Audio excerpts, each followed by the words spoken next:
Vodafone idea का share 19 मई को rocket बन गया। इसकी वजह कंपनी के सीईओ का एक बयान है। कंपनी के सीईओ अभिजीत किशोर ने कहा कि एसबीआई की अगुवाई वाली बैंकों के कंसोर्शियम से तेजी से बातचीत चल रही है।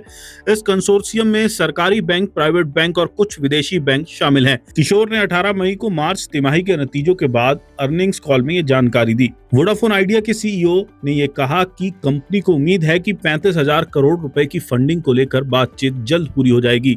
उन्होंने कहा कि कई सालों तक एडजस्टेड ग्रॉस रेवेन्यू के बकाया और वित्तीय दबाव के बाद कंपनी अपनी ब्रांड इमेज भी बदलना चाहती है।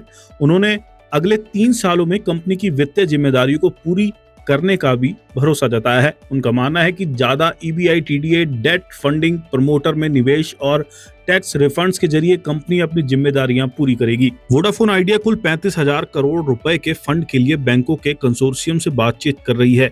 इसमें से 25,000 रुपए का लोन और 10,000 करोड़ रुपए की क्रेडिट लाइन शामिल होगी। कंपनी ने अगले 3 सालों के लिए बड़े कैपिटल एक्सपेंडिचर का प्लान बनाया है। इसके तहत अपने नेटवर्क का भी विस्तार करेगी। कंपनी 4G और 5G सेवाओं के लिए भी इक्विपमेंट खरीदना चाहती है। किशोर ने कहा, हमने अगले 3 सालों के लिए 45,000 करोड़ रुपए पूंजीगत खर्च का प्लान बनाया है। इसके लिए हम 25,000 करोड़ रुपए की फंडिंग फैसिलिटी और 10,000 करोड़ रुपए की नॉन फंडिंग फैसिलिटी चाहते हैं।